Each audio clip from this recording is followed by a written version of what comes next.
কুরবানির হাটে গিয়ে বেশি দামে গরু কেনার স্বভাবটা বাঙালিদের নতুন না আর কি। অনেক মানুষজন আছে, তাদের অনেক টাকার জোর, তাদের অনেক টাকার গরম। তারা ওই কুরবানির হাটের স্পর্শ পেয়ে, ওই কুরবানির হাটের বাতাস গায়ে লাগায় অনেক সময় দেখা যায় যে 1 লাখ টাকার গরু মোটামুটি 1,40,50 এরকম দিয়ে কিনে নিয়ে আসে।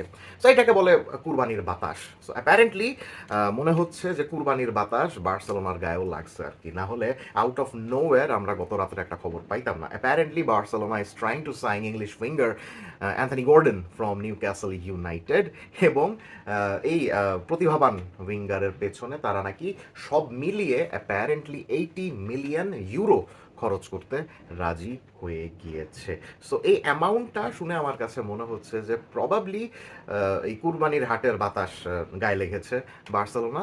না হয় অ্যান্থনি গর্ডনের মতো কোনো একটা উইঙ্গারের পেছনে 80 মিলিয়ন ইউরোর প্যাকেজ আসলে খরচ করার কথা না, বা খরচ করতে চাওয়ার কথা না, যেখানে কিনা বার্সেলোনার আরও অনেক ইম্পর্ট্যান্ট জায়গা আছে ওয়ার্ল্ড ক্লাস খেলোয়াড় কেনার জন্য। এদের মধ্যে অফকোর্স নাম্বার 9 রয়েছে, যেহেতু রবার্ট লেভানডস্কি ক্লাব ছেড়ে দিয়েছেন। অফকোর্স একটা এক্সট্রা মিডফিল্ডারের দরকার বার্সেলোনার, একটা এক্সট্রা সেন্টার ব্যাকের দরকার বার্সেলোনা, আমরা সবাই জানি। সো সব বাদ দিয়ে Barcelona is trying to buy a left winger who will essentially play in the place of apparently Rafinha, এমন একজন খেলোয়াড়ের পেছনে বার্সেলোনা 80 মিলিয়ন ইউরোর একটা প্যাকেজ খরচ করতে রাজি হচ্ছে। I have nothing against Anthony Gordon, but I think the price is a bit higher.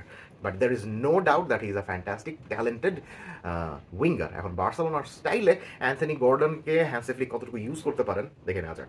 So Barcelona যদি অ্যান্থনি গর্ডনকে কেনে এবং তারা যদি এরকম 4-2-3-1 ফরমেশনে কন্টিনিউ করতে থাকে, তাহলে আমার কাছে মনে হয় যে অ্যান্থনি গর্ডনকে এই লেফট উইংয়ের স্লটে খেলাবেন কোচ হান্সি ফ্লিক, যেই জায়গাটাতে ফিট থাকলে রাফিনিয়া খেলে থাকেন, বা লাস্ট সিজনে আমরা দেখেছি যে যেই জায়গাটাতে মার্কাস রাশফোর্ড খেলেছেন, বা সিজনের শেষে কখনো কখনো কোনো ম্যাচে আমরা ফার্মিন লোপেসকেও খেলতে দেখেছি।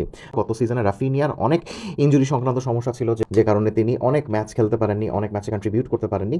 সো আস্তে আস্তে এই ডিসকাশনটাও কিন্তু চলে আসছে যে রাফিনিয়াকে বিক্রি করে বা রাফিনিয়াকে বেঞ্চ করে বার্সেলোনার কি নতুন একজন লেফট উইঙ্গার কেনা উচিত কি না।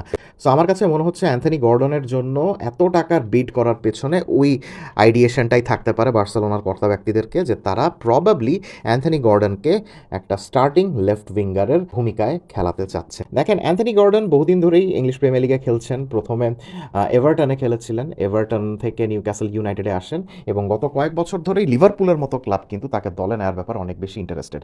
এবং এর পেছনে মেইন কারণ হলো গিয়ে উনি অনেক হার্ড ওয়ার্কিং একজন winger. Anthony Gordon of the ball সিচুয়েশনে অনেক পরিশ্রম করে, অনেক খাটাখাটনি করে, অনেক দৌড়াদৌড়ি করে, এবং অনেক প্রেসিং করে। এই সকল সিচুয়েশনগুলোতে অনেক হাই প্রেসিং করে।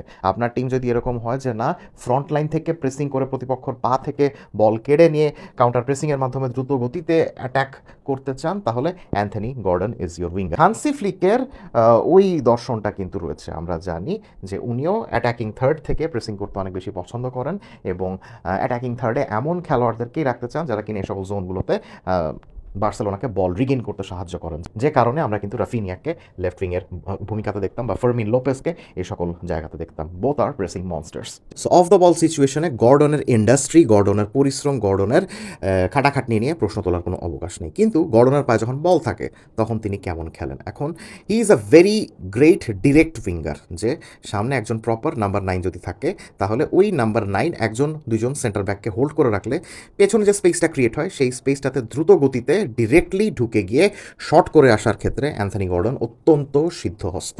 শুধু তাই নয়, প্রতিপক্ষ যদি হাইলাইন ডিফেন্সে খেলে, তাহলে ওই হাইলাইন ডিফেন্স ব্রেক করার জন্য অ্যান্থনি গর্ডনের মতো ডিরেক্ট উইঙ্গারের অনেক বেশি দরকার। আমরা ইংলিশ প্রিমিয়ার লিগেও দেখেছি যে লিভারপুল বা ম্যানচেস্টার সিটি বা আর্সেনাল কখনো যদি হাইলাইনে খেলতে চাইতো, তখন অ্যান্থনি গর্ডনকে নিউক্যাসলের কোচ এডি হাউ ওইভাবে ইউজ করতেন, যাতে তিনি ডিরেক্টলি বক্সে এভাবে এন্ট্রি নিয়ে শট করে আসতে পারেন, গোল করে আসতে পারেন। কিন্তু আমরা জানি যে বার্সেলোনার হয়ে খেলার জন্য যে কোনো খেলোয়াড়েরই বল পায় একটা সার্টেন লেভেলের গুণাবলী থাকা দরকার। উনি সতীর্থদের সাথে কীভাবে কম্বাইন করতে পারেন, তার শর্ট পাসিং কেমন, তার লং পাসিং কেমন, তিনি বল পায় কতটুকু পর্যন্ত বার্সেলোনাকে বল পজিশনে রাখতে সাহায্য করছেন। বার্সেলোনায় খেলার জন্য যে কোনো খেলোয়াড়েরই ন্যূনতম লেভেলের এই ধরনের কোয়ালিটিগুলো থাকা দরকার, আমরা সবসময় দেখে এসেছি। এখন অ্যান্থনি গর্ডন আমার মনে হয় না যে ওই ধরনের অ্যাসোসিয়েটিভ প্লে বা কম্বিনেশন প্লের কথা যদি আমরা বলি, সেক্ষেত্রে বার্সেলোনা লেভেলের ফরওয়ার্ড। তার কম্বিনেশন গেম আছে ভালো, কিন্তু বার্সেলোনা লেভেলের বলে আমার কাছে মনে হয় না। এই সকল হাফ স্পেসগুলোতে তিনি হয়তো বা সতীর্থদের সাথে টুকটাক কম্বাইন করতে পারবেন, কিন্তু বল পায় তার ওই রকম মাস্টারি আপনি কিন্তু পাবেন যে জিনিসটা আমরা লামিন ইয়ামালের কাছ থেকে দেখি, যে জিনিসটা আমরা টু সাম এক্সটেন্ট দানি অলমোর কাছ থেকেও কিন্তু দেখি, বা ফেরান টরেসের কাছ থেকেও দেখি। আবার গর্ডনকে আপনি যদি 1 ভার্সেস 1 সিচুয়েশনে উইঙ্গারের প্রথাগত উইঙ্গারের ভূমিকা যদি খেলান, he is good but not great. তার ড্রিবলিং অতটা ভালো নয়, তিনি যেহেতু বেশিরভাগ ক্ষেত্রেই স্পেস ইনভেট করতে পছন্দ করেন, তিনি ড্রিবলিংয়ের উপর অত বেশি ডিপেন্ড করতে চান না, তিনি অনেক বেশি ডিরেক্ট। তিনি প্রতিপক্ষকে স্পিড এবং অ্যাজিলিটি দিয়ে বিট করতে পছন্দ করেন রাদার দ্যান ড্রিবলিং।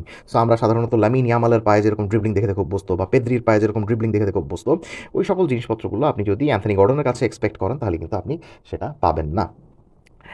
কিন্তু সবচেয়ে বড় সুবিধা হলে গিয়ে লামিন ইয়ামাল যেহেতু অসাধারণ লেভেলের ক্রিয়েটিভ একজন উইঙ্গার, তিনি এই সকল জোনগুলো থেকে তার ভিশনের সাহায্যে, তার ক্রিয়েটিভিটির সাহায্যে বক্সে যখনই কোনো পাস পাঠাবেন বা যখনই কোনো ক্রস পাঠাবেন, সেইটাকে গোলে রূপান্তরিত করার জন্য অ্যান্থনি গর্ডন খুবই ডিরেক্টলি রান মেক করতে পারবেন এই ধরনের জোনগুলোতে। সো এটা একটা অনেক প্লাস পয়েন্ট। কিন্তু নেগেটিভ পয়েন্ট হলে গিয়ে আমরা গত সিজনেও দেখেছি যে লামিন ইয়ামালের উপরে বার্সেলোনার অ্যাটাক অনেক অনেক অনেক বেশি নির্ভরশীল।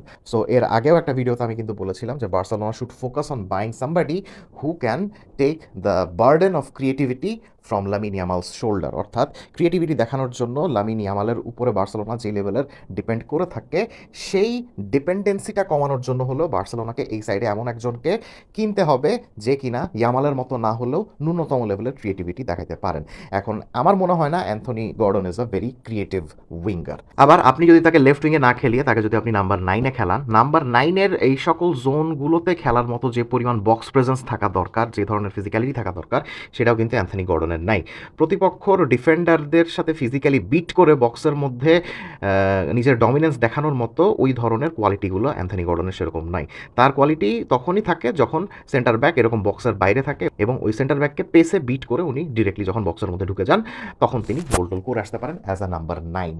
কিন্তু আপনি যদি আদর্শ নাম্বার 9-এর মতো তার ওই ফিজিক্যালিটিটা চান বা ওই বক্স প্রেজেন্সটা চান, আপনি কিন্তু অ্যান্থনি গর্ডনের কাছ থেকে সেরকম পাবেন না। এবং এই জিনিসটা আমার কাছে মনে হয় যে একজন নাম্বার 9-এর অনেক বেশি দরকার বার্সেলোনার এখন, বিকজ লেভানডস্কি যেহেতু চলে গিয়েছেন, Lamine Yamal is very creative. উনি সকল জায়গা থেকে সকল ক্রস টস দিবেন, সেগুলো বক্সে হোল্ড করার জন্য এবং বক্সে থেকে গোলে রূপান্তর করার জন্য ওই রকম একটা প্রপার নাম্বার 9-এর কিন্তু দরকার। এবং ওই প্রপার নাম্বার 9-এর পেছনেই 80 মিলিয়ন ইউরোর মতো যদি বার্সেলোনা খরচ করতে পারতো, তাহলে প্রবাবলি বেটার হতো rather than spending this entire money on Anthony Gordon.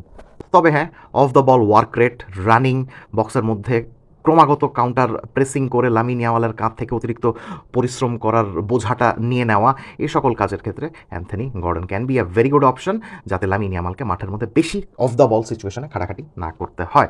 আরেকটা জিনিস মাথায় রাখতে হবে বার্সেলোনা সাপোর্টারদেরকে, সেটা হলো গিয়ে অ্যান্থনি গর্ডন অনেক বেশি ডিরেক্ট, সেটা ঠিক আছে, বক্সের মধ্যে এই সকল জোনগুলো থেকে ঢুকে গিয়ে অনেক বেশি শট নেওয়ার চেষ্টা করেন, বা অনেক বেশি ডিরেক্টলি ঢুকে গিয়ে গোল করার চান্স বেশি ক্রিয়েট করার চেষ্টা করেন ঠিকই, কিন্তু তিনি বক্সের মধ্যে কিন্তু বেশ ভালো রকমের ওয়েস্টফুল। অর্থাৎ যেই ধরনের শুটিংয়ের সিচুয়েশন উনি জেনারেট করেন গোল করার জন্য, ওই লেভেলের গোল কিন্তু করতে পারেন না।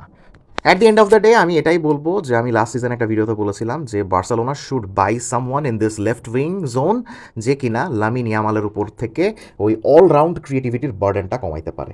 অ্যান্থনি গর্ডনকে খেলাইলে ওই ক্রিয়েটিভিটির বার্ডেনটা কমবে না ঠিকই, কিন্তু বার্সেলোনা যদি প্রপার একটা নাম্বার 9 কেনে এই সকল জোনে, তাহলে লামিন ইয়ামালের এই ক্রিয়েটিভিটি এবং এই সকল জোনগুলো থেকে তার ক্রসগুলোকে গোলে রূপান্তরিত করার জন্য অ্যান্থনি গর্ডন এই সকল জোন থেকে ডিরেক্টলি রান মেক করতে পারবেন। অ্যান্থনি গর্ডনকে সাকসেসফুল করার জন্য বার্সেলোনাকে আরও একজন প্রপার নাম্বার 9 কিন্তু কিনতে হবেই। এখন অ্যান্থনি গর্ডনের পেছনে 80 মিলিয়ন ইউরো খরচ করার পরে বক্সের মধ্যে লেভানডস্কির রিপ্লেসমেন্ট হিসাবে বার্সেলোনা ওয়ার্ল্ড ক্লাস লেভেলের নাম্বার 9 কিনতে পারবে কিনা, সেই টাকাটা তাদের থাকবে কিনা, সেটাও কিন্তু একটা প্রশ্ন।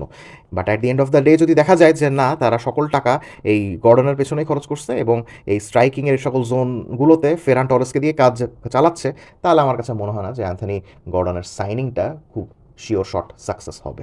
কমেন্ট সেকশনে জানিয়ে দিবেন এই খেলোয়াড়ের সঙ্গে বার্সেলোনার লিঙ্ক আপ দেখে বা বার্সেলোনার বিট করা দেখে আপনি কি ভাবছেন। Let's have a discussion.